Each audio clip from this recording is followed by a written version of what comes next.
Welcome to the AT Pit Crew podcast. This high-energy show dives deep into the world of sports emergency care. Join us as we explore cutting-edge strategies, real-world experiences, and expert insights to help you step up your game in emergency care.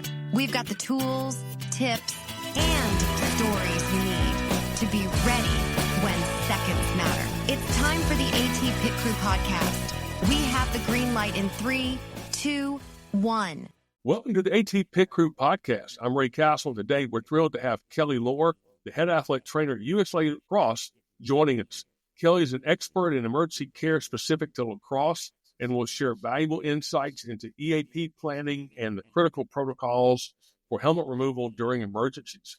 You don't want to miss this. Let's jump right in. Welcome to the show, Kellie. Thank you. I'm very excited to be here. I'm excited to have you here. So the audience, we go at least 1 year back, right? Way back. We'll leave it at 1 year at this point. So, I'm just thrilled to have you here, Kellie. Our longtime friendship, we worked together when you first started as a grad assistant at LSU and continue that. And I just love that. We love the things you're doing, not just with lacrosse, but what you do in, you push out with the things you do in your personal life and everything else. And it exudes out, just a bundle of fun.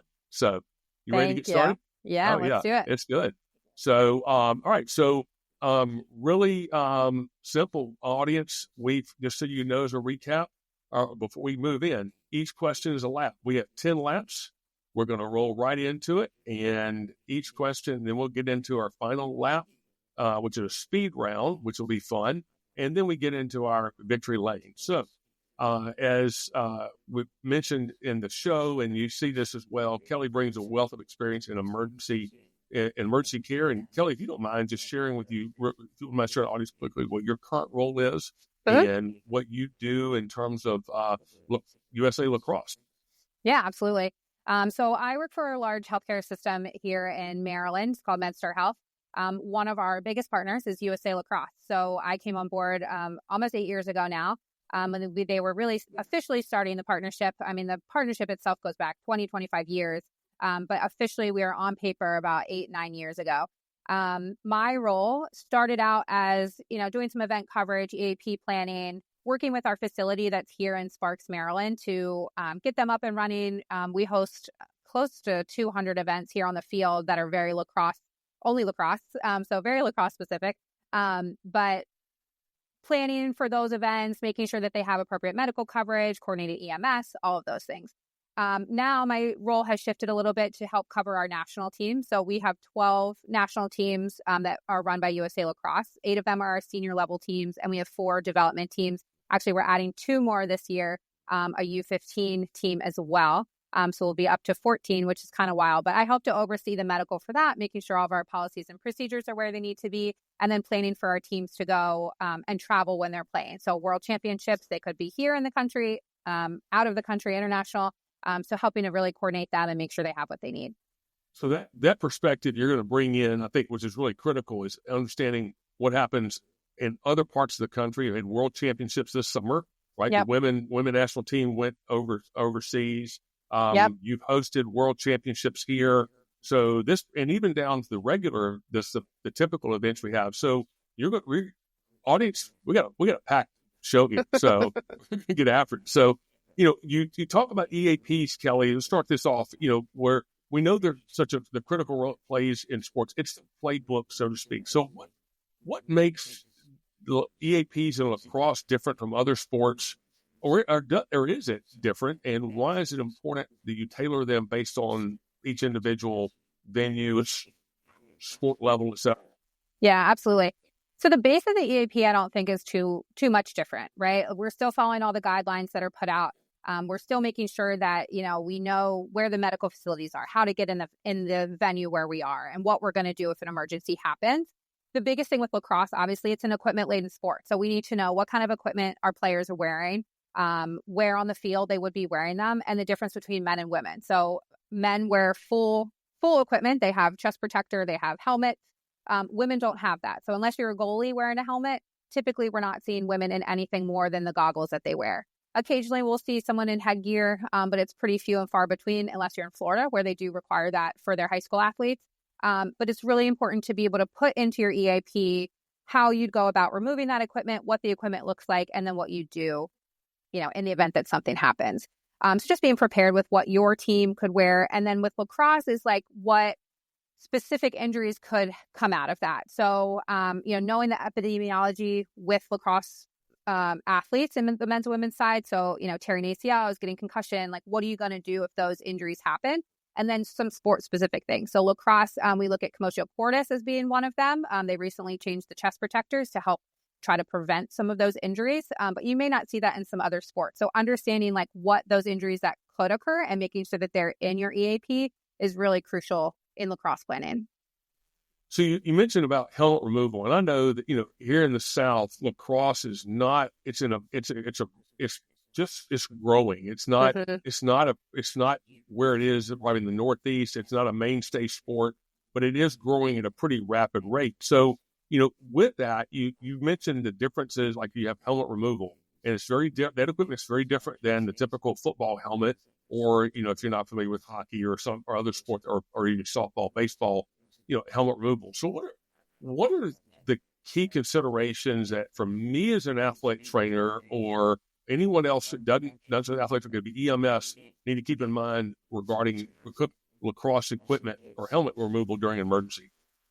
Yeah, so the nice thing about lacrosse helmets, I think, is that there's not a huge variety of brands of helmets. There's, 3 main manufacturers of them. They all have to be NOC certified, so we know that at least they're coming out like that.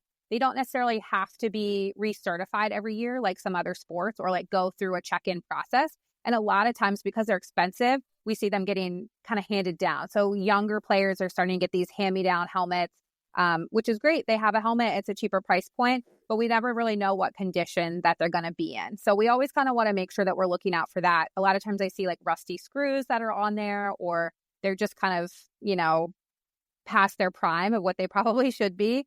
I've seen, adult leagues where these guys are playing with helmets that maybe they played with in college or even before that. So like the old leather helmets that lace up in the back that are not appropriate for them to be wearing, wow. but we still see them out there wearing them.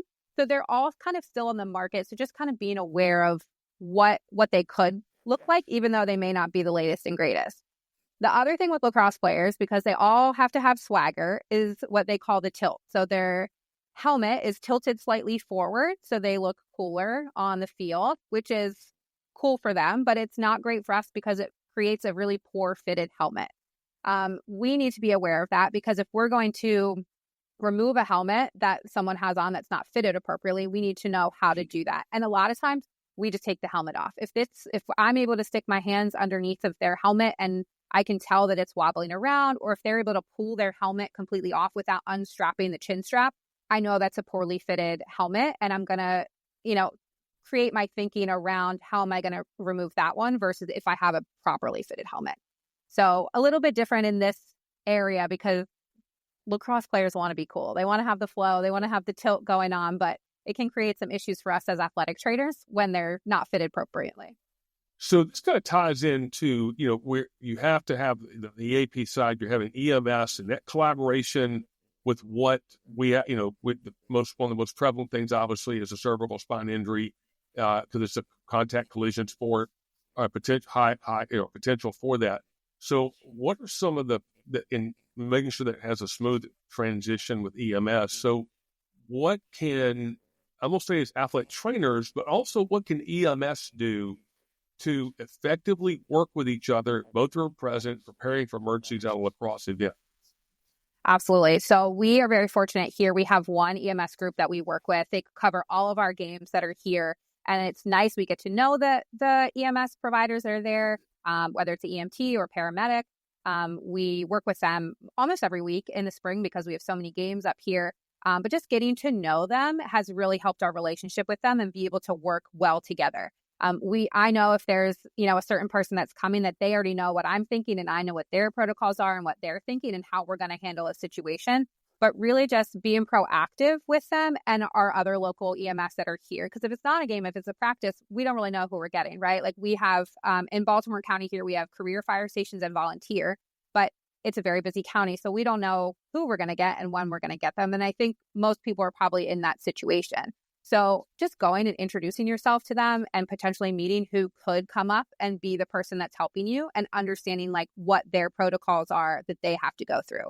We have a lot of EMS trainings here at MedStar Health, and we do them at least twice a year and usually more because we'll review our EAP here before the season starts at USA Lacrosse. So we're inviting the EMS to come and practice with us and go through the EAP and, you know, whose role is what and how we're doing things. And I think that also goes a long way to like, hey, come to our site, come to see what we're doing. This is what it's going to look like. And just really try our best to get them there. It doesn't always work. I like to incentivize with snacks and taking, you know, some snacks over to them, dropping off our EAP at their station. One of the stations by us actually has a binder where they keep all of the updated ones from the schools and stuff around, which is really nice. So asking some of those questions, like, if I give you my EAP, what are you doing with it? Are you just, you know, set it on the table? Are you putting in the trash, or are you keeping them and kind of reviewing them? So understand like what they would do with it and what their protocols would be when they get to you really helps like alleviate some of that potential misunderstanding when we get on site. So that's a great tie-in. What I was going to ask next is about just the regular training, and you have rehearsed drills. You mentioned you do this twice a year at structured times. Are there maybe other times that may come into play? You have a medical timeout. You have some other things you go in. Is there anything specifically more than just a twice a year of things you all do with EMS in terms of exercises and drills, or you recommend you do that may be a good recommendation, not just for lacrosse, but also for other sports as well, in your readiness for those emergencies? Yeah, absolutely. So one of the biggest things is just knowing the equipment that you're going to be working with. That's a huge part of it. And understanding like what you could encounter. Like I mentioned, sometimes we go out, if I have a youth team out there and they're all from different teams or different locations, they may all have different helmets on. They might not all be the same. So kind of like doing a scan of that, like what does that look like? What are our kids wearing when they're out there? And making yourself aware of that. There's so much new growth of lacrosse in the country, around the world. And so I'm sure there's a lot of athletic trainers that are signing up for an event, a youth tournament, without ever having actually worked lacrosse before, right? And so if we're able to go to a Dick's Sporting Goods or a sporting goods store near us and just kind of take a look at what equipment is there and what you could potentially encounter, that can really help and go a long way. Obviously, like doing your continuing education and like things like that is really helpful. But the other thing I find is when we're able to teach other athletic trainers or even our coaches, our event staff that's there, what is going to go on, they can be a really big help in an emergency situation because we don't want them to freak out. A lot of times we see like, okay, my kid's laying on the ground and what do I do and what's going on? So if they can know what's going to be happening, it can alleviate some stress on that end as well. Yeah, we may have to get you, maybe another episode, just get you a camera, go to a store, sporting goods store, and just walk through that. That's to be kind of neat, just to kind of your family's shopping elsewhere, there to that, and you can do the show as well. Yes, exactly. I mean, and any sport, right? Like, I haven't worked football in a while, like, so I like our trainings because I get to see what the latest and greatest is, but I know already what lacrosse is. So, if you're not working it on a regular basis, just refamiliarizing yourself on like what's out there and what the updates are. And a lot of times with lacrosse, like if they come out with a new helmet, it might not be drastically different than what the previous one was. A couple years ago, we had one of the Cascade helmets. They switched it and there was a piece on it, a plastic piece that went all the way back. Well, when we were talking about taking the face mask off, it made a big difference because of this one piece that was on. How are we going to go about removing that? Their next one they came out with, it actually broke that piece in half so that it wasn't a barrier anymore for us as athletic trainers. So it's really nice. It may be a small change that the manufacturer makes, but it can make a big difference when we're having to deal with it on a day-to-day basis. Yeah, this gets into even, skill decay. I mean, you just referred to that. It's like, look, you don't have this very often. You've got to prep yourself. If you do it frequently enough, you do it enough at one time, if you do ride a bike for 10 times, then, you kind of have an idea what it does, but you still got to go back and you got to get up on the bike. You got to, just like anybody, it's no different than just riding a bike. Exactly. So that's a great point you made there about going back to do the continual rehearsal. And when you do that periodically, if you are having a potential stale moment, and that as much as any. So Yeah. It becomes One muscle memory at that point. Yeah. Yep. Is one of the things that, and then I think part of this, that hits the area, but also we talk about communication, and, you've got to articulate communication. Like if you are familiar with, you just mentioned that just then, if you're not, you've got to find ways to communicate with yourself that you're up to breast, but also within EMS and you're getting this team together. You have high pressure situations, and obviously you cover a number of these from international competition. Any situation is the same. Is because you're having, especially from a time-sensitive nature of the severity of a potential catastrophic injury. So what strategies or tools that you all do for effective you do or you work with your team to implement in terms of effective communication on a regular basis, not just with, like, you have practices, you have games across the different teams you have before, during an emergency? Yeah. I mean, communication is just so far, but even more than that is specific communication. So a few years ago at one of our EMS training sessions, and this has really stuck with me to this point, our lead instructor, Amber, you know her, had given us some instructions leading up to this training that we needed to write down how to make a peanut butter and jelly sandwich. And at the time, we're like, oh, okay, well, this is what you do. You take out the bread, you put on the peanut butter, you put on the jelly, and now you have a sandwich, right? But as we were reviewing what everyone's thoughts were on how to make a peanut butter and jelly sandwich, some people were very specific about how to do it. So if you were to make a sandwich and you have no clue what you're doing, having something that's very specifically written out, okay, well, first you have to get the bread out. You have to untie the bag. You have to take the bread out of the bag. And as you're kind of going through this, what made it kind of click for me is, like, you really have to be specific in an emergency situation. Like, a peanut butter and jelly is not an emergency by any means. But if you don't know how to do it and you can't explain to someone how to do it, they could get confused very, very easily. Does the peanut butter go on first or does the jelly, right? So same thing in emergency situations. So making sure ahead of time that everybody knows what their roles are, their specific roles, what they're going to do if something happens, and specifically communicating. So instead of saying, hey, I need you to go get the AED, saying, I need you to go get my red bag that's on the right side of the sideline that has my AED in it and bring it to me here. When we're more specific about things, it eliminates questions and it can eliminate time that it takes to that could potentially be, bad in an emergency situation. So instead of having 5 minutes of me running around trying to find where the AED is, I just gave them specific instructions on where they can find it and what to do with it when they bring it back. So anything that can be more specifically given, and if they know their role in advance and then how to do their role in advance, that will also help to eliminate some of that time that could be crucial in an emergency situation. Yeah, I see this. Work. You've worked a number of venues. I see those as well. And this is it's not being critical. When I say this, is that some venue specific EAPs are very long written, and yes, the thing that I've done, or I see something, or starting to work with, and I can do a lot of just using artificial intelligence, like AI and stuff. Is if you have something, write it out long, like what you just referred to. It needs to be fully scripted out. This is what it is. And then bring it into, find a way to make it very short, sweet, to the point. And that you need bread. You need a peanut butter and jelly sandwich. Get the bread. Get the peanut butter. Get the jelly. Apply the peanut butter. How much? Apply the jelly. Bring the two ends together. Eat.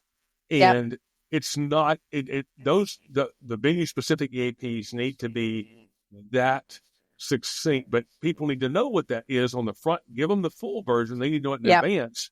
That's a protocol. That's really written in your document. But in here, the lay person coming in, they just need to know this is exactly like when you put your EAP form. So that's where the communication gets into, is really making someone who reads it, who doesn't understand it. And if they're taking longer question, like, well, okay, but I like my peanut. Like, no, it's not like how you like it. This is how it has to be done. This is what it is. And I love peanut butter. Don't get me wrong. Don't get me started on that. You said that. So you need to tell Amber she's just, she's working the internal monster on that. So, well, good. That's a great questions we're heading into the remainder of the show. Yeah, no, that's a great point. We actually recently, we have a big document. I think it's over 40 pages now of what our emergency action plan is here at USA Lacrosse. We recently took one page out for the field and where all of our AEDs are. We laminated it and we put on, if there is an emergency and there's not a medical person here, you can take this off the wall. It's Velcroed on the wall. You take it off and you can hold it and you can read exactly what you need to do. It's very short and concise and succinct. And that's exactly like, take these steps in an emergency. In the AED, like in the boxes, we also have the full one. So if there is a specific thing that's going on and they're not sure what to do, yeah, the full document is in there. But all of the important stuff in our EAP that you really need to know is at the front, because you're right. People get bored. It's a 45-page document. Nobody's going through and reading the whole thing, right? So pushing the really important stuff up towards the front of it, and then the extra stuff, that kind of gets into the more nitty gritty towards the bottom, so that it's still there. It's just a little bit more easy to access. Okay, when we return in just a moment, Kellie will discuss lessons learned from the field, athlete and parent education, improving EAPs, and managing equipment during emergencies. Stay with us. We only have 5 laps to go. I'm Ray Castle, and you're listening to the AT Pit Crew podcast. Hey, it's Claire here, and I've got to tell you about something to get really excited about, CE Unleashed. It's not that easy to find on-demand, high-quality sports emergency care courses. CE Unleashed is 100% focused on sports emergency care, with CEU opportunities led by experts.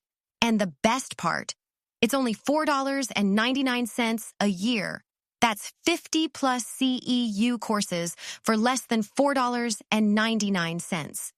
For organizations with 25 or more users, there are even bigger savings. CE Unleashed can be a game changer for your whole crew. Here's something you'll really love. You're already tuning into the AT Pit Crew podcast. Well, you can take it a step further.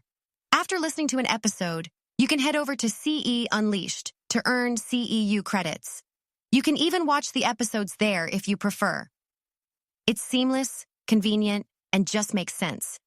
If continuing education and professional growth are important to you, CE Unleashed is where you need to be.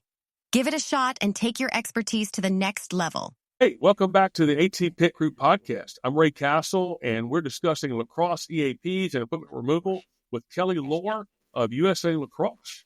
Well, as we talked about earlier in the show, Kellie, those first 5 laps were like, wow, that was packed in. And now let's talk about some of the lessons. You've done this extensive amount of work, and not just lacrosse, but across different sports, but they all kind of translate in. So we always learn from our experiences and best, and try to find best lessons in emergency care. Can you share a specific instance where a well-executed EAP made a significant difference during lacrosse emergency? Yeah, I thought about this one a lot, actually. I think there's probably a couple that I felt very comfortable with. But the biggest one, I think, is in 2022, we hosted the World Lacrosse Women's World Championship. Here, it was at Towson University here in Maryland. We had 30 teams. It was a 2-week event. I work also with World Lacrosse, so I was kind of helping on both ends, for the event planning. And we have a very good medical manual that we're like, okay, this is what's going to happen. This is what we're going to do. Each team with World Lacrosse is required to bring their own medical staff to the event. We prefer athletic trainers or physios, someone who can, be the sideline coverage, but sometimes they bring a physical therapist or a physician, someone else that might be a little bit different. And we required that. And we said, please submit the names of everyone who's going to be with you for the event. Well, what we didn't really think about ahead of time is asking, will this medical person be there with you for the entire event, or just on game days, or just, during the competition? So a lot of our teams came in early. They were doing some practices that were considered official practices, but, they still kind of, they would scrimmage other teams and things like that. So on our end, our staff at MedStar, we had a lot of planning going into it. We had a lot of meetings leading up to it. We reviewed the whole EAP with our staff. Because our fields were kind of spread out, we had a liaison athletic trainer that would work, each field, or like every 2 fields, to make sure that the medical staff had what they needed. If there were emergencies, kind of help with that. So the first day that we had teams there, we had 2 international teams that were scrimmaging. They decided they were playing next to each other for practice. They said, well, we're going to scrimmage. So our athletic trainer went over to the field crew and, introduced himself and said, "Can I meet your medical staff?" And the response was, "Well, they're not here yet." So we were like, "Oh, maybe they're just coming later." He radioed up to our main tent and said, "Hey, they don't have one. I'm going to stay on this field. So just so you know, and kind of shift what I'm doing." I think one of the teams, they said, "Oh, well, this person that's playing is a doctor." So, okay, well, if they're not going to do much. That's great. But if you're on the field doing much, great. Yeah. So he kind of shifted what he was doing, which was part of our protocol. Like, you're going to stay there. We know that they don't have someone with them. Well, not 10 minutes into the game, a girl goes down with a significant knee injury. Well, thank goodness we had pre-planned for what the athletic trainers were going to do, because he had already shifted. He was already on that field, and he was able to activate EMS and our EAP that we had in place by, he radioed up to us. We were able to get our physician down there, assess really what was going on. We brought them back up to our athletic training facility, and we're able to, triage and kind of go from there. Fortunately, it wasn't, a C-spine or something that was a little bit more significant than that. Our athletic trainer was supposed to go do a medical timeout, pre-event medical meeting with the medical staff that they had, realized that they didn't have it, and we were able to adjust what we were doing because of that. And I think if, we hadn't really planned for those pre-event meetings, if we had just said, "Nope, you're just staying right here, don't move, don't do anything," having to be a little bit flexible, I think, is part of every athletic trainer's job. But really being able to work within the constraints that we had of that EAP really made a difference. This was an international athlete, the first time that they had been in the United States. They had nobody else with them, no parents. They had just met some of their teammates for maybe the first time. And there was a little bit of a language barrier there as well. So fortunately not a big one, but enough that, we kind of had to work through it. So being able to put all of these things that we had practiced together really made a huge difference. And we ended up spending a lot of time with that athlete. She wasn't able to continue playing, but she would come in and get treatments and things like that. And just the difference I think that it made for this athlete is going to be really scary, having a major injury, but then when you're away from home and all of that. So it was great, getting to know them and really seeing what a difference that our plans had made and making sure that they had a good experience, even though it was a bad thing that happened. Yeah. So just real quick, you mentioned this complex. Just for the audience, how big, how many fields does that comprise of? So we had 3 competition fields. They were one was across the street from 2 other ones. And we had, 2 of the fields were on the other side of campus. And then one was kind of up a hill as a practice facility. So we had about 6 fields that were spread out enough that it was a little bit easy to access, but also we had to plan for that access. It wasn't we could just walk across the street. I think the key, I think of one phrase you could consider, you're creating a surge event. So this is now 2 events into one, but now you're having to shift, and you don't have that resource. So now you're moving here, but now potentially some other area or that person was already out resource allocation. You now have a surge event. And it's somewhat, you had planned for it, but you hadn't planned for it. But it's your plan worked. You've got that set in place. So really, really important to take those into consideration. What may happen, and this is, then you have additional time need for, the communication barrier potentially with the athlete or the team. You're not having someone as a translator or potentially. So just little things and nuances that go into, especially planning a international event or a national event at times. So, yeah, I mean, and honestly, it really helped us with other events. Since the 22 games, we've had 5 or 6 other international events. And as we're planning it, one of the questions we ask is, "Hey, is your medical staff going to be here the whole time? And if they're not, we need to figure out what to do in place." So, this one thing that maybe at the end of the day, if no one had gotten hurt, right, it probably wouldn't have been a major deal. But now we know for future ones, and we're able to kind of bridge that gap of where there could have been a really major issue.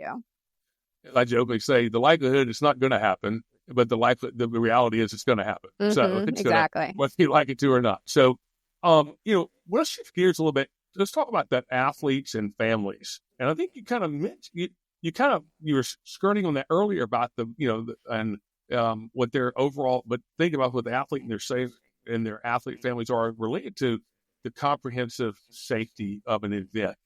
How does your team approach educating athletes and parents about injury reporting and emergency protocols in lacrosse? I really just try to take every opportunity I can to get to know my athletes, outside of the sport. And even their parents, like when we have our national team athletes here, just chatting with their parents, hey, how was the trip down? Like just getting to know them off the field a little bit, and kind of breaking down some of those barriers that, a coach may have or a parent may have, when it comes to reporting. With our national team stuff, essentially everything is a tryout. So if you're hurt, if something's going on, right, like we want to know about it. But a lot of times the athletes are like, I don't want to tell you about it because I don't want to stay off the field. But as we're able to kind of like develop those relationships and we start to build trust with them as a person, I really think if you build trust with them as a person, they'll trust what you're saying as an athletic trainer. So if there is something going on or like you have, major or not, like you start to build that trust with them more so off the field than you do on the field. And it's so important to stress to them too, like just because something is hurting, it doesn't mean that you're going to get held out of things. So many times our athletes are afraid to say anything because they don't want to be held out. But most of the time, if there's something going on and we, even if we do hold them out or we kind of like, take care of it early enough, it's going to keep them playing for longer, right? Like look at concussions. That's a great example of like, if you don't report it right away, the likelihood of you being out for longer and the symptoms staying longer gets higher and higher. But if we address it right away, it's going to, hopefully get better quicker. And same thing with them. I always say like, just let us know. It's just information at that point. Like, unless it's something significant or like anything we can do to try to keep you playing, we're going to do. If it's safe, I'm going to let you play. But just kind of stressing that to them, like, just because you tell me one doesn't mean I'm going to tell anyone else. It's just information. But if I need to, it doesn't mean that you're going to be out necessarily all the time. So just kind of like working those relationships, I think is, I don't know. I think with any job, you could probably say that, but especially with athletes, like we spend so much time with them too as athletic trainers. It's really easy, I think, to kind of build those relationships with them. But just having them trust you and, want to come to tell you things and same thing with parents. I mean, this past Friday, we had our women's U20 ring ceremony and one of the players, was one of my favorites, was on our development team. And then she moved up to our women's U20 team. And I got to see her. I got to see her parents. And it was just fun to be able to, connect with them and chat with them and enjoy, you guys won a gold medal. Like, let's give you your rings and really enjoy that time. And that's something that's so unique to athletics. But it's really one of the best parts. Yeah, I do. I mean, it brings home, like for me, is I do work with USTA on their Challenger Tour events. And the athletes, it's just the same thing as you. They don't know who you are. You're coming in, you're just a small ship passing by their big. They're going in one direction, or they think that, but you're really in the same direction. And that's like I tell them, I say, look, my goal is this. I think your goals are for me to do the best I can do and keep you on the court or on the field. My goal is to do everything I can do, and if you're okay with these goals here and me do it, making sure this happens, then they're like, oh yeah, definitely. I'm like, good. We're on the same page. So it's not. Yeah. It's just break that. Being transparent, right? Yeah. Some people may be more apprehensive towards that. So, and I get that, but you have to address. That's a great point you made there. It's just trying to work that communication. Look, we're on the same team. You may not think of it, but it is that. So, let's shift back again to the is an evolution of EAPs, because I think this communication with parents that's one part you have to think about. I'm not talk about. You think about what you have to do. That's the time you don't want to communicate, but you have to plan for that already. Is these EAPs evolve over time. It's based on experience. I mean, you mentioned a little while ago with the changeover and how that plan that you've laid out before an event. What advice would you give like an experienced or younger athletic trainer on continuously improving their EAPs, or if it's lacrosse EAP, I'm going to say lacrosse EAPs for this, but any EAP? I mean, one is you got to know the guidelines. You have to know what you're supposed to put in there. Stop looking at the old guidelines. There's brand new guidelines that just came out in 2024. It's a great document. You have to know what is supposed to be in there and work within that. As you're thinking about, like, really put some thought into the words and the writing that you're putting into your emergency action plan. It should be accurate and it should be practical to what you are doing in emergency. if it's not something that you would actually be doing, don't put it in there because you feel like you need to put it in there. It's a legally binding document, right? Like, so this is going to be something like if I have to go to court and the court says, well, you put it in your EAP that this was supposed to happen and you didn't do that, that becomes a very big problem, right? So if you put in your EAP that you are always going to do something, make sure you either always do it or don't put it in that you're always going to do it. In February at USA Lacrosse, I'm not putting out a cold water immersion tub because it's usually 10 degrees and I don't really feel like we're going to need that. So I don't put in my EAP that we will always have a cold water immersion on the sideline. But in the summertime, when it's applicable, I'm going to have it out there and I'm going to have, all the appropriate things to go with that. You've done risk mitigation and you've identified what that and you find that medium in between there. You can always over deliver, but you can't under deliver. Correct. And just because, lots of high schools, right? Like I want to see what your high school is doing. Well, just because you're doing that at your high school doesn't mean you have to do it at this high school, right? Because things may be different. Obviously, the field's going to be different. Where are the keys? Are you using radios? Are you not? Like some of those things, like, yeah, it may be idealistic, but it's not practical to where you are and what you're actually doing. The other thing I think is really important is to learn from others and like what they are doing and like their experiences, what went well, what went wrong, like how those experiences could apply to you. I mean, I always remember the mistakes that I made and like things that I wish I had done differently.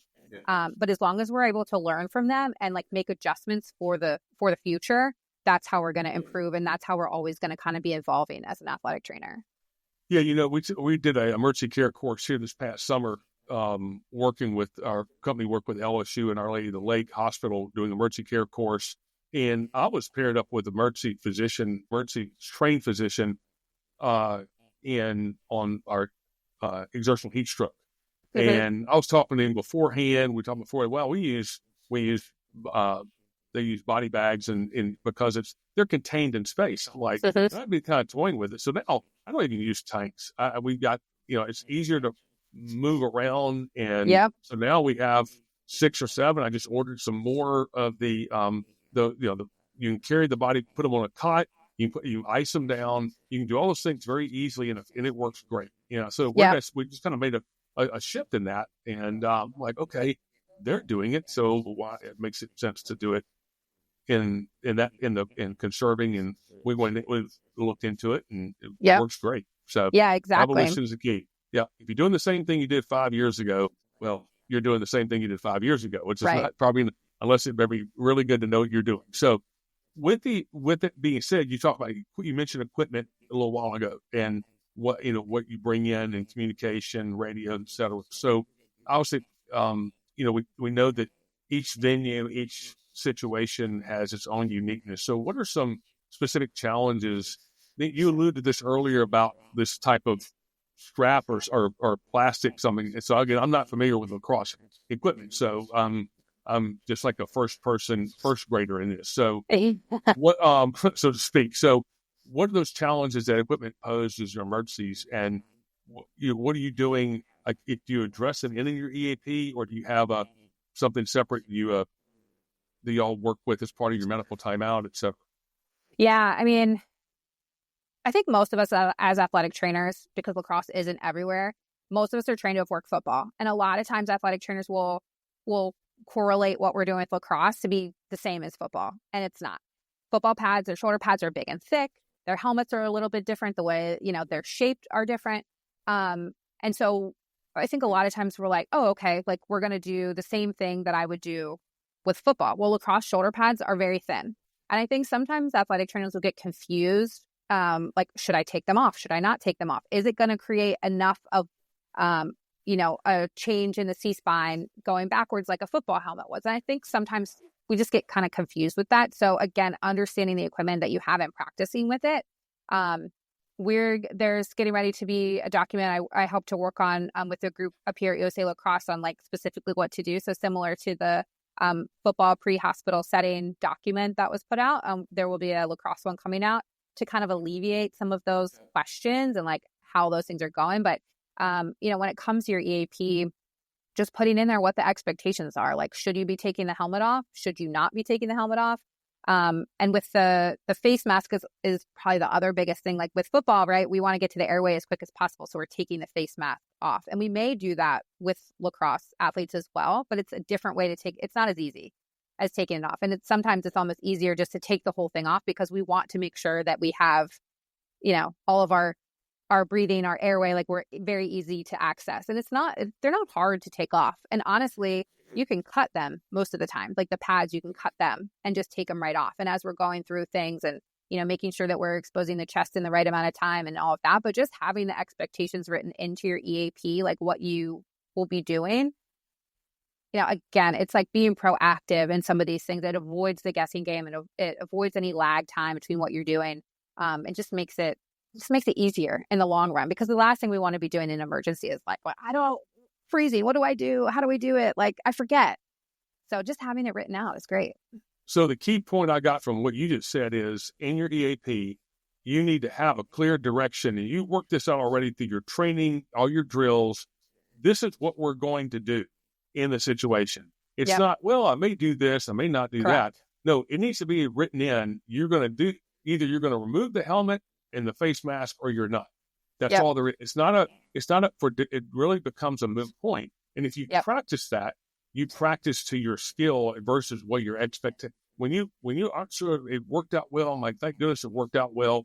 It means you didn't have a well laid out plan. You've got to do this and go down that path. And but it's already laid out. You've already scripted it. And if you script it, it Exactly. works well. And the stress is a lot easier. It's a lot more efficient down the line. Yep, exactly. A lot of times here at USA Lacrosse, now all of our events, we require some sort of medical or, CPR, AED trained. Usually an athletic trainer is here. But if that's the case, it's only one. If I have a youth team out here, I'm one person that's doing that. I know that if there's a C-spine injury, I'm going to hold C-spine and direct the coaches around me as to what to do, because they're different all the time. But I know that that's what I'm going to do because it's written in my EAP. I don't put that I'm going to use a spine board and I'm going to spine board them and I'm going to do all of this, because I'm just not going to do it. I don't have the resources. I don't even have a spine board here because it's only me and I can't do it by myself. So having all of those expectations written out in there just eliminates so much on the back end. When we come back in just a moment, Kellie will discuss future trends in lacrosse emergency care, and then we'll have her for our final speed lap, and then a victory lane to wrap up the show that you don't want to miss. We're refueling and putting a fresh set of tires on. We only have a couple laps to go. I'm Ray Castle, and you're listening to the AT Pit Crew podcast. Hey, Pit Crew listeners. I want to tell you about the Pit Crew Sports Emergency Care course, designed to boost your confidence and skills when managing any sports emergency situation. In sports emergency care, seconds matter. This course is all about hands-on, real-world training. You'll face challenging scenarios that build your teamwork, decision-making, and critical thinking under pressure. What really sets this course apart is the Pit Crew Performance Report. You'll receive a +9-page detailed summary that highlights your strengths and identifies key practice gaps. It's like a car inspection report, but better. It provides those crucial elements that could make all the difference when real-time performance is on the line. So if you're ready to sharpen your skills and take your emergency care expertise to the next level, head over to actionmed.co/pitcrew to learn more. Now, back for more laps on the AT Pit Crew podcast. Welcome back to the AT Pit Crew podcast. I'm Ray Castle, and we are now back on the track at full throttle. We have one lap to go discussing lacrosse EAPs and equipment removal with Kellie Lohr of USA Lacrosse. So as we wrap this thing up, what are the future trends? You mentioned this earlier about you've got to constantly evolve and update and do the things you're doing with your EAP, your emergency, your equipment, your training, et cetera. So what are some advancements or trends that you foresee, or your colleagues with USA Lacrosse, they're leading that, but in the medical side, what are some specific emergency protocols regarding equipment or overall athlete safety that you see coming down the pipeline? Yeah, I mean, lacrosse is one of the oldest sports in history, but in today's society, it's really such a baby sport. USA Lacrosse itself has only been around a little over 20 years as a national governing body, and so coming up with a lot of these things, where other sports like football or gymnastics or track and field, we're kind of just getting started, I feel, when it comes to lacrosse emergency safety and management and all that sort of thing. Especially with the 2028 Olympics coming up. Lacrosse will be back in the Olympics in LA. It's very exciting. We'll be with the sixes game, so a little bit different than the field version. I think it's just going to help to open up more opportunities for more people to play lacrosse and to play a role into like what kind of research projects are we doing and what kind of changes to the game are we going to see now that more people are playing and like what's coming out of these other research opportunities that we have. The sixes and indoor style are even more smaller scale than the traditional game. And I think there's just so much to explore on that end and like the safety of that. I mean, indoor box lacrosse, you're indoor. That's a whole nother level of things you have to consider in your EAPs, like, what are the access points and all that sort of thing. So as this sport is emerging as a new sport, really, I just think there's going to be so much more to consider and a lot to consider on the international level as well. We've seen so much growth there. There's over 90 nations now that are playing lacrosse and how they're doing it and they're coming, where they're going to and how they're doing things. It's been very interesting to me working at the international level, like what the standards are in the United States and what the standards are in other countries and like how other places are dealing with emergencies and like what they think is important. That it's interesting to see like how we're growing and evolving and matching up with what other countries are doing. So you meant you mentioned about growth of the sport. How many, just to the audience, so I better understand this, how many, like, what's the estimated numbers of athletes are in the sport, or what the growth is per year across USA Lacrosse? That's a great question. We have about, I think, 500,000 members of USA Lacrosse, but there's close to 2 million people that play just in the United States alone.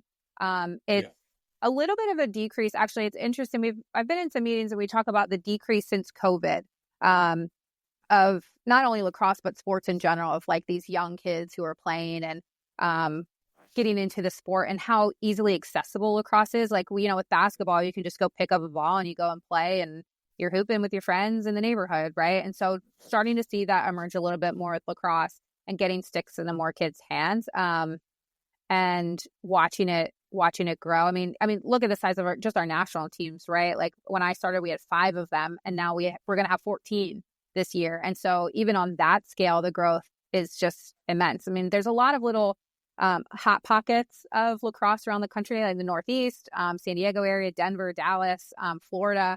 We're starting to see more in Atlanta and Nashville and some of these other places that are really getting growth like crazy.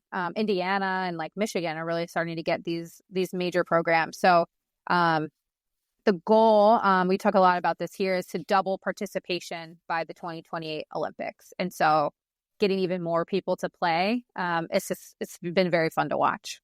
Wow, that's a pretty rapid growth there, to say the least. So it's huge. Yep. So we have made 10 laps. Great. So now, Kellie, we're ready. Are you ready for your final, getting rid of this 11th lap, so to speak? Yes. It's a speed wrap. We've gotten refueled. We've got 5 rapid fire. This is the fun part we have here. So are you ready for these 5 questions? I am ready. Okay, here we go. This is like we used to do when we did interviews. Remember when we did interviews? You get to do the same thing. So now you get to do the same thing. Okay, question 1. What's your favorite go-to energy snack during events? Diet Coke. It's a good one. Probably a lot of it, I guess, huh? A lot. Just funnel it. Not being gratuitous. I have a plug there, but that's mine too. Yeah. Okay. Question 2. Favorite band you would want to be the lead singer? Imagine Dragons. I love them. My kids love them. That's good. I love their message. Yeah. Their songs are so catchy. Just good for the soul. They're good. And you have kids. You got you can have a whole. You got Guitar Hero and everything else, and then so okay. They've been playing on the Beat Saber on the Oculus, so they love it. Yeah, that's fun stuff right there. Yeah. So okay, so you were down here for several years. You came from Westchester, and you came to LSU as a grad assistant. You're here for a while, and I know you come back because husband is from Louisiana as well. Yeah. So what is your favorite or funniest Mardi Gras moment? You know, this one is watching athletic trainer Scott Campbell my goodness. pelted in the face with a big bag of Mardi Gras beads. That was me, by the way, by who did you. by accident. Yes. I was riding a float. So just context, I was on a parade in New Orleans, one of the largest one in Endymion. I knew who y'all were. It's you and let's see, Heather and Scott. Yep, Andy, Scott and Andy, Ben, John, the whole group. Scott, everybody. During the day, hey, you're there. Hey, I'm looking for you. I swung back. Scott jumps. He squats down to get one and comes back up, and he runs right into that bag of beads I threw. Yeah, I thought I'd knocked him out. My gosh, that lives rent free in my head for sure. I wasn't even thinking about that. I was thinking something else with family or something like that. You're doing so. You brought that back from the grave every now, so to speak. Yes. So that will not be long forgotten. And now it's in recording history now because exactly. Oh my goodness. And hey, Scott, if you're listening, so and everyone else. So okay, so your favorite beach vacation spot? St. John in the Virgin Islands. My husband and I went there last year for our 10-year anniversary, and I'm actually going back in February for a wedding, and it's hands down. I don't know how we're going to top it.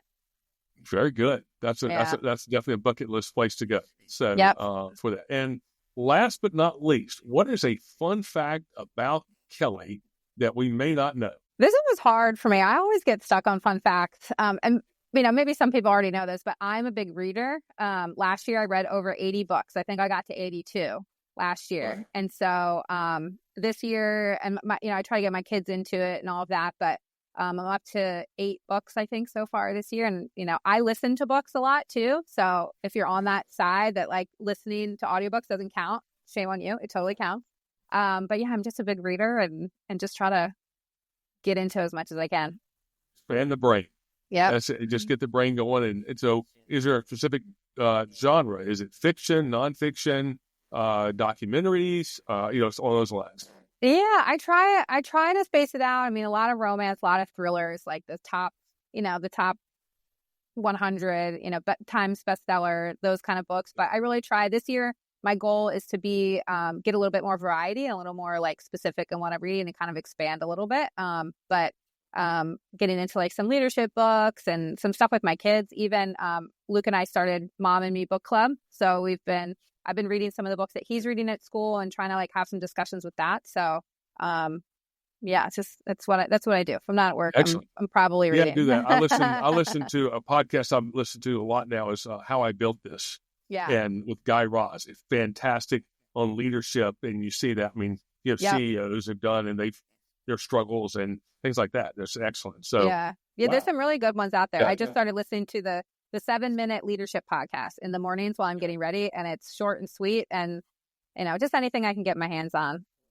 Yep, that's it. Expanding the knowledge and growing every day, like you mentioned earlier in the podcast. So, wow, Kellie, this was fantastic. We're now we've got the victory lane now. Thank you so much for sharing your knowledge and insights on Lacrosse EAPs and equipment removal. Before we close, what's the one takeaway you'd like our listeners to remember from this show? I think the biggest thing is just prepare for things that can happen and be proactive. Pre-communication, make sure you know your roles, like being proactive about things and like asking for help when you need it is going to go so far in your career and your life. Just being proactive and like knowing when to communicate and what to communicate to people around you. Thanks so much for listening, and I hope you enjoyed the show. Please make sure to click the follow button on your favorite podcast app so you never miss a lap. And don't forget, it's free.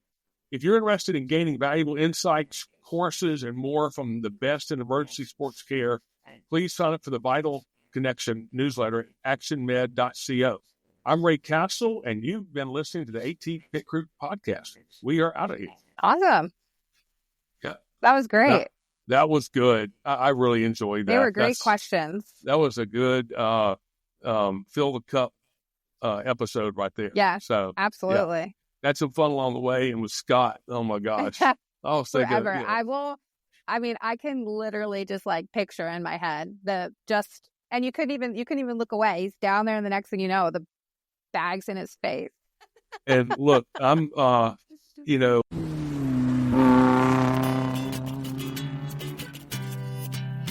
Thank you for joining us on the AT Pit Crew podcast. We encourage you to like, subscribe, and join our community. For more information about this podcast show, visit www.actionmed.co/podcast. This show is a production of Action Medicine Consultants, LLC.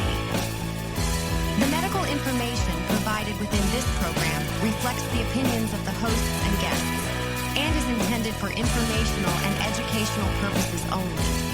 It should not be considered as a substitute for professional medical advice, diagnosis, or treatment. Always seek the guidance of your healthcare provider with any questions you may have regarding a medical condition or treatment.